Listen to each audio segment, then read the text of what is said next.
Num país onde criar gatos é tão sério quanto fabricar armas, ninguém questionou algo simples.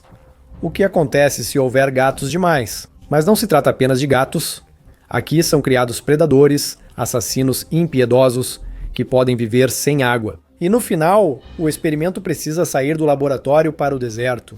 Ao abrirem as caixas, centenas de gatos pisaram na areia quente. E começou onde nada sobrevive. Durante o dia, chegaram os caçadores, que enxergam no escuro. Soltem o gatinho.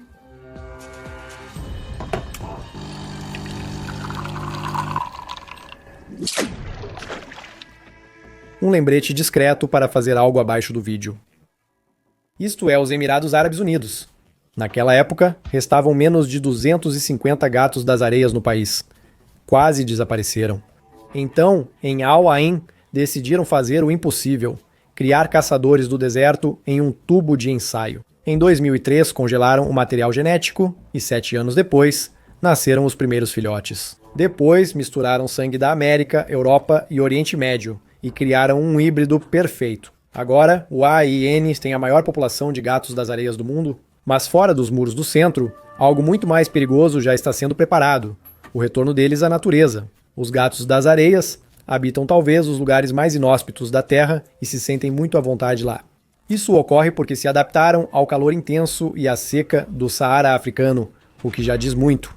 Em geral, os gatos das areias habitam toda a Península Arábica, além de algumas partes da Ásia Central, incluindo o Turcomenistão, Irã, Paquistão e Afeganistão. Mas, em geral, quais são suas preferências climáticas?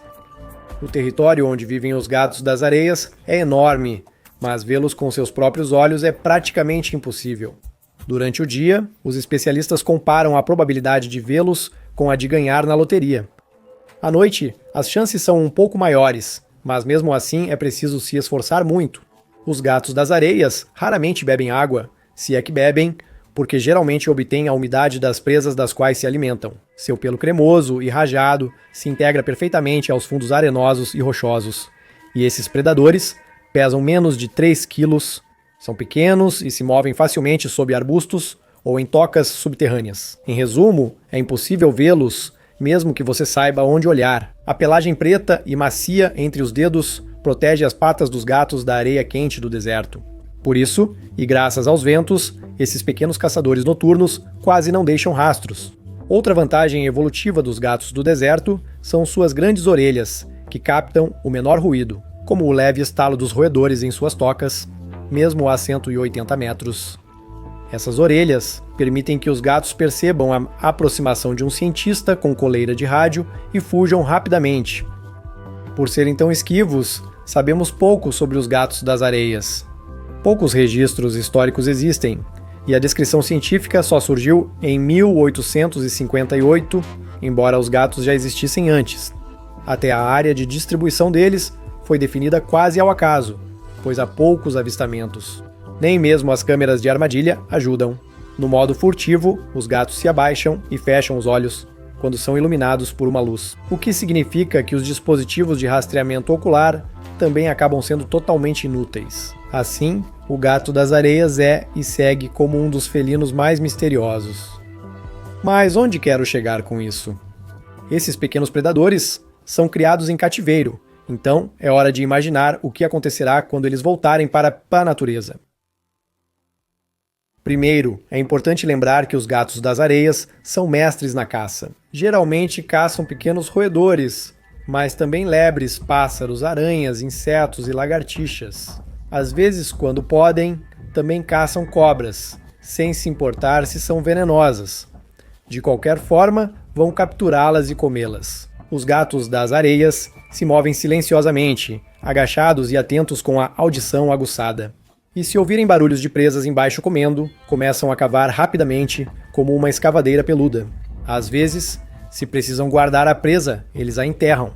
Graças à habilidade de caça, gatos das areias podem ser ótimos aliados onde há problemas com animais nocivos, como ratos ou cobras.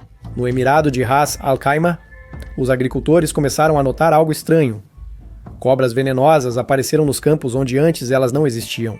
Tudo começou com a importação de fertilizantes de regiões tropicais, sem verificação do conteúdo dos sacos. Quando o calor elevou a temperatura a 50 graus, pequenos répteis vivos começaram a sair do solo, agressivos e com padrões que ninguém tinha visto antes nos desertos árabes. Um agricultor contou como seus trabalhadores encontraram 2 cobras marrons orientais, uma das espécies mais venenosas do planeta, que vive na Austrália. Eles as mataram com paz, mas sabiam que aquilo era só o começo.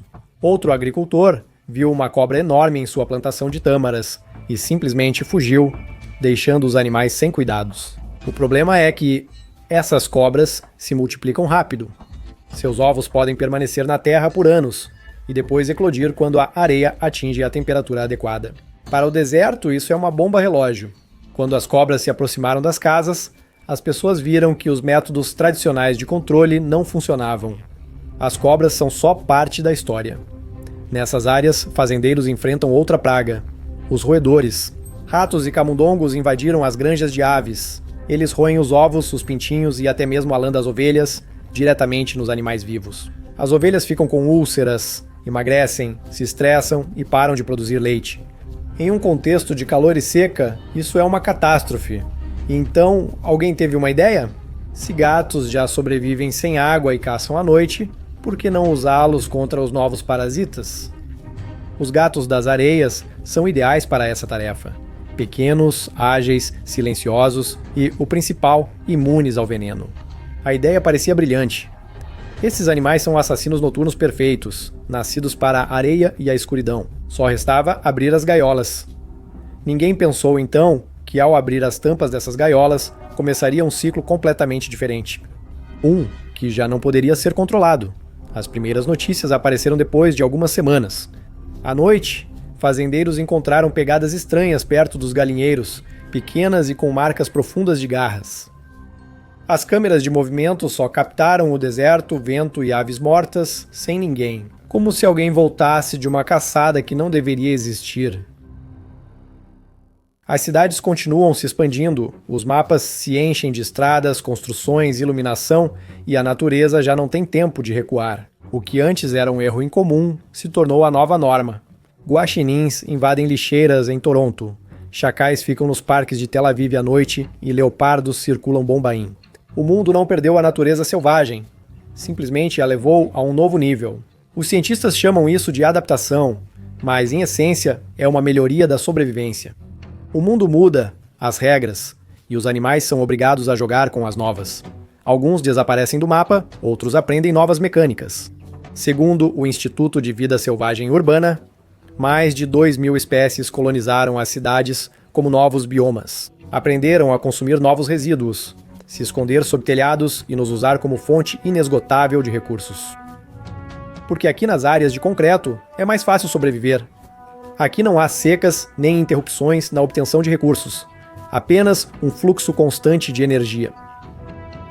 Contêineres, lixões, comedouros e restos de comida são fontes de saque que nunca se esgotam. Segundo as estimativas dos biólogos, quase 1/3 de todas as calorias consumidas pelos animais urbanos é um subproduto da civilização humana. Alimentamos um novo bioma sem perceber que nos tornamos seu núcleo. Ratos, camundongos e pombos são os primeiros a ocupar o território no nível mais baixo desse ecossistema urbano. Depois, como em qualquer jogo de sobrevivência, aparecem os predadores. Corujas, falcões, coiotes. A cidade se transforma em um novo deserto de concreto, iluminado por postes de luz, onde só sobrevive quem soube adaptar suas habilidades. Em certas megalópolis, isso já foi longe demais. Em Chicago, os coiotes aprenderam a atravessar as ruas pelas faixas de pedestres. Em Bombaim, os leopardos caçam entre as casas, sem se esconder das pessoas. Em Londres, as raposas fuçam nos contêineres de lixo das embaixadas e já não têm medo das sirenes. A cidade deixou de ser um espaço humano. Agora é um território compartilhado, onde os animais têm suas próprias regras e rotas. E se os gatos das areias realmente chegarem a este idioma, rapidamente perceberão que aqui é mais vantajoso. Não é preciso cavar tocas nem rastrear cobras. Sob os postes de luz, há muitas presas, e a caça vira um interminável jogo noturno de sorte. Cedo ou tarde, esses gatos vão escolher as cidades, e quando isso acontecer, o botão de cancelar não vai mais funcionar. Mesmo que tudo pareça perfeito, os gatos se adaptam, se reproduzem e o sistema se estabiliza. A natureza está sempre se atualizando. Quando o topo A no topo da pirâmide fica cheio de predadores, o equilíbrio se rompe, e em qualquer simulação isso termina igual, com o retrocesso de todo mundo. A natureza segue suas próprias regras, como a pirâmide trófica, que define como a energia é distribuída. Quem come quem? Há mais espécies de uns do que de outros. Na base, na parte inferior, estão as plantas, as algas, o plâncton, o krill, essa massa infinita que alimenta todos os outros. Quanto mais subimos, menos seres há, e eles são maiores, mais vorazes e perigosos. No topo da pirâmide sempre estão os predadores. São poucos e isso é normal. É assim que a natureza mantém o equilíbrio. Se houver muitos no topo, todo o resto desmorona. Aqui começa a parte mais interessante. Os gatos das areias estão no topo da pirâmide do deserto. Ao redor deles há areia morta, poucos roedores e insetos, e quase ninguém capaz de competir com eles por comida. Eles são caçadores perfeitos em um mundo onde sobreviver é a moeda de troca. Mas agora aumentamos artificialmente o nível de dificuldade e adicionamos a esse sistema centenas de novos predadores. O topo da pirâmide, de repente, fica mais amplo do que nunca. A natureza não tolera tais melhorias. Ela sempre restabelece o equilíbrio com rigor. O primeiro cenário parece natural. Não haverá comida suficiente. Os gatos começarão a morrer, abrindo espaço para os sobreviventes. A natureza restabelecerá a ordem, mas para o ser humano será catastrófico. Após anos de pesquisa e milhões gastos, tudo isso só para devolver a espécie à beira da extinção. O segundo cenário é muito mais assustador. Quando o sistema sobrecarrega, os predadores tentam reiniciá-lo sozinhos. Eles expandem o cardápio e passam a matar tudo que se move. O que antes era uma caça ocasional se transforma em uma limpeza do ecossistema. Primeiro desaparecem as cobras e os roedores, depois os lagartos e as aves. Os mais vulneráveis são os que nidificam no solo, tornando-se as primeiras vítimas. Um ciclo de caça pode extinguir uma espécie. Em seguida, entra em ação o que os ecologistas chamam de cascata trófica, um efeito dominó onde eliminar ou adicionar o predador de topo faz tudo desmoronar nos níveis inferiores. Os sinais de retrocesso sempre surgem do mesmo jeito. À noite, no deserto, começam a voar mosquitos que nunca existiram antes. Os gafanhotos saem das fendas do solo, os pássaros desaparecem e parece que o silêncio fica mais forte. A natureza não se vinga. Reinicia o sistema e apaga o erro. Menos lagartos aumentam os insetos e as pragas. E depois nos surpreendemos que tudo piorou. Resumindo, o de sempre. Mudamos tudo de novo, mas novamente não saiu como esperávamos. E para piorar, os gatos das areias são ideais para esse tipo de falha. Eles não conhecem fronteiras, não ficam em um território, não dependem de água, são viajantes ideais por mundos áridos. Eles não se importam onde estava a tielinha, entre o ser humano e a natureza, simplesmente a apagam. No geral, gatos das areias não são predadores comuns, não só porque são minúsculos e adoráveis, mas também porque têm um comportamento diferente. Eles se movem como um vírus, se espalham silenciosamente, ao acaso, sem rumo certo, desaparecem em um ponto e aparecem em outro, a centenas de quilômetros. Para estar assim tanto para a natureza, é só migração. Para o ser humano, é uma falha do sistema. Pesquisas recentes revelaram algo novo. Segundo novos dados, a área de distribuição dos gatos das areias é a mais ampla entre os felinos. Eles são verdadeiros viajantes por natureza. Isso, aliás, dificulta o seu estudo. Gatos saem facilmente do alcance do rádio e nenhum rastreador consegue segui-los. Gatos das areias não se prendem a um local específico. Eles podem se instalar em qualquer lugar e sair sem aviso a qualquer momento e direção. O território pessoal dos machos pode chegar a no mínimo 310 km² e o das fêmeas, cerca de 260. É muito, ainda mais considerando que são pequenos animais de apenas 40 a 50 centímetros, sem contar a cauda. A cauda, aliás, mede aproximadamente o mesmo. Os pesquisadores acreditam que a paixão dos gatos por vagar depende da idade, do clima, da disponibilidade de presas e, claro, da proximidade com os humanos. E aqui chega-se à conclusão: se forem soltos, é pouco provável que os gatos das areias permaneçam onde foram colocados. Eles vão se dispersar por toda parte, longe das pessoas, e não teremos nenhum benefício na luta contra as pragas. Além disso, tentativas anteriores de soltar gatos das areias na natureza falharam. Sempre acontece a mesma coisa. Primeiro esperança, depois silêncio, depois relatórios em que tudo soa cauteloso demais. Nem todos os exemplares se adaptaram. A população age de forma imprevisível.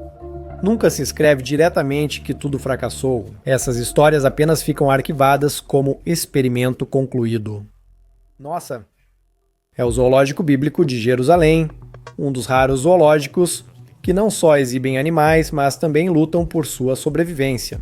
Entre seus protegidos estão os gatos das areias, criados em recinto fechado antes de serem soltos na natureza. Parece inspirador, mas na prática, como de costume, acabou sendo complicado demais. O zoológico lançou um programa para reintroduzir os gatos das dunas no Vale de Arabá, próximo ao Kibbutz Lotan. A soltura ocorreu, mas os resultados foram trágicos. Gatos criados em cativeiro não sobreviveram. Alguns animais foram mantidos em uma área especial, onde foram preparados para a vida na natureza, mas também não conseguiram se adaptar. O problema é que o cativeiro prolongado muda os animais.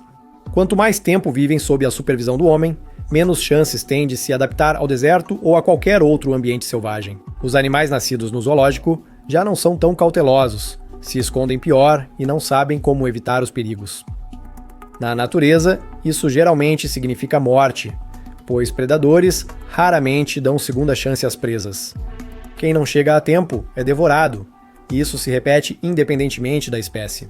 Ao tentar devolver o saguiz-leão dourado à natureza, percebeu-se que muitos não sabem se locomover nas árvores, se perdem, não reconhecem comida natural nem ameaças. Tudo acabou mal. Quando falamos em liberar animais por uma boa causa, não é apenas pegá-los e soltá-los, e que depois tudo se resolva sozinho. O processo tem muitos problemas. Nos Emirados, apenas planos são elaborados e estratégias discutidas sem avançar além das conversas. Israel tentou, mas não funcionou, e, em geral, se tudo fosse fácil, esses programas já estariam em funcionamento no mundo todo, mas quase não existem, embora as pessoas tentem.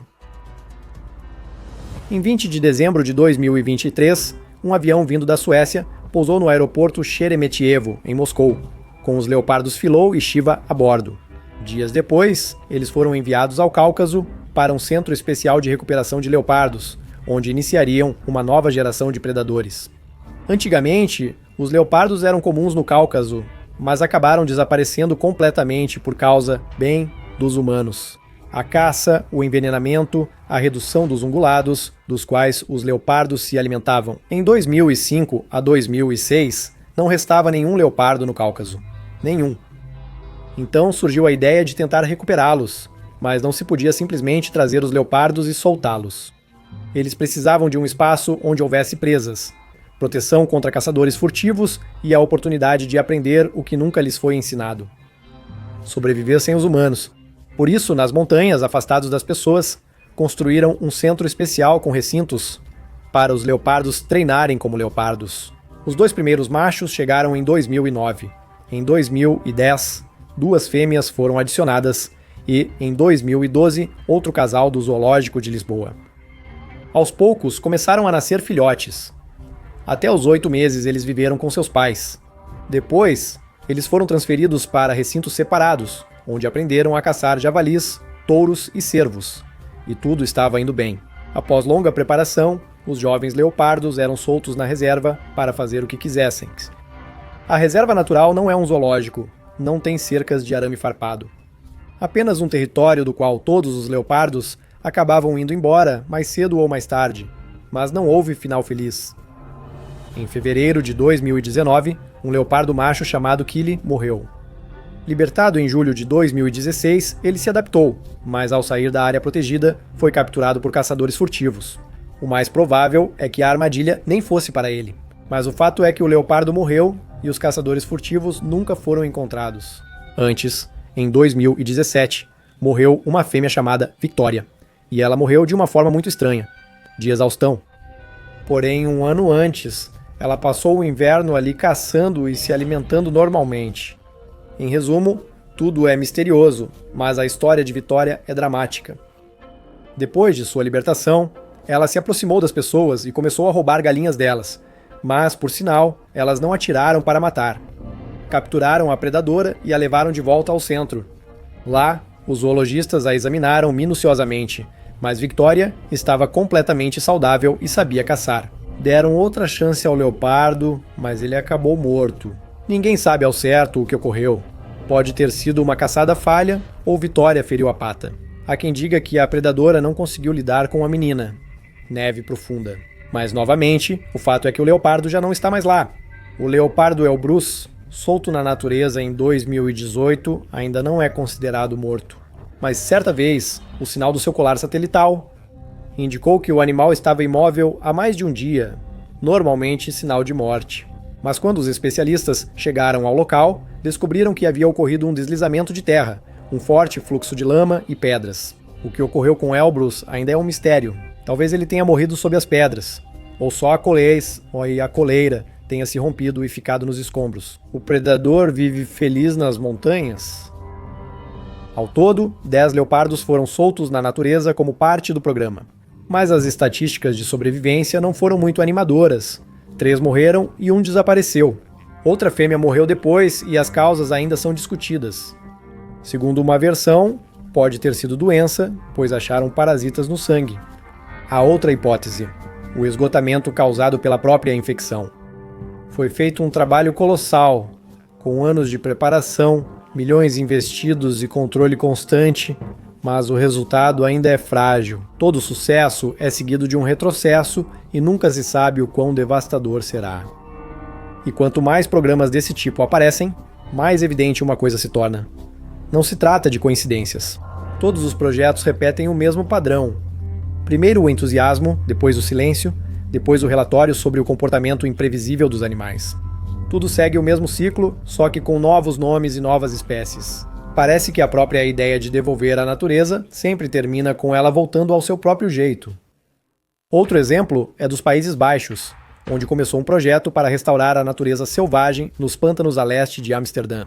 E isso coincidiu com o sonho dos ecologistas. Um Serengeti holandês. Vasta terra retirada do mar, onde cervos, cavalos e touros viviam livres, sem intervenção humana. Tudo parecia perfeito no papel, até que um inverno transformou esse paraíso em um pesadelo. Com a chegada do frio, centenas de cervos, cavalos Konik e bovinos de Reck morreram de fome, os que deveriam simbolizar o retorno da natureza selvagem após vários invernos a menos. O número de animais em uma área de 5.000 hectares aumentou para 5.230 exemplares. Depois veio um inverno rigoroso, e só cerca de 1.850 sobreviveram. O restante, quase 90%, teve que ser sacrificado para que não morressem em agonia.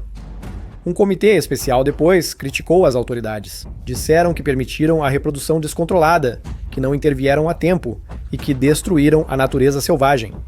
O excesso de herbívoros afetou as árvores e fez as aves desaparecerem. No fim, a ideia de natureza selvagem em área limitada foi um desastre. Na criação da reserva natural, era importante lembrar da pirâmide trófica. Numa área isolada, a pirâmide não tinha vértice, ou seja, predadores. Em vez disso, o centro da pirâmide, onde estavam os cervos e os cavalos, inchou até o limite, e a base, a fonte de alimentos, simplesmente não resistiu. E assim chegou o final esperado. A base da pirâmide caiu e tudo ruiu junto. O terceiro exemplo é recente, da Austrália, onde a tentativa do governo de Nova Gales do Sul de reintroduzir coalas em florestas antigas fracassou. Mais da metade dos animais não sobreviveu, incluindo 2 que apresentavam sinais de sepse. O restante teve que ser retirado da natureza e colocado sob tutela. A ideia parecia ótima no começo. Reintroduzir coalas em áreas onde desapareceram há tempos. Integravam um importante programa de conservação, pois os coalas têm grandes problemas no estado. Em abril de 2025, especialistas escolheram 13 coalas de uma área com muitos animais. Era a área natural protegida estadual de Upper Nepin, a oeste de Wollongong. Coalhas foram levados ao Parque Nacional das Florestas do Sudeste, próximo a Vega. Tudo parecia estar indo conforme o planejado, até que, literalmente, depois de alguns dias, começaram as mortes. Em 2 dias, 3 koalas morreram. A equipe do projeto soou o alarme e transferiu urgentemente os 10 animais restantes para um hospital especial. Mas nem isso adiantou. 4 koalas morreram. A autópsia de 2 deles mostrou forte inflamação nos pulmões e fígado. Tudo apontava que a sepse, infecção na corrente sanguínea, era a causa mais provável da morte. Felizmente, os 6 koalas restantes estavam saudáveis e retornaram ao seu habitat natural em Upper Nepin. O projeto de realocação foi suspenso para investigar o problema. Ao investigar, notaram um detalhe curioso. Todas as mortes ocorreram 4 ou 5 dias após chuvas fortes. Talvez isso tenha feito a diferença, já que o clima úmido, quando persiste por muito tempo, é realmente perigoso para os koalas. Isso dificulta a alimentação, regulação térmica e enfraquece o sistema imunológico deles. Será necessário recomeçar e revisar o projeto. As condições para onde os koalas foram realocados se mostraram inadequadas. Segundo uma professora da Universidade de Sydney, realocar animais selvagens é difícil.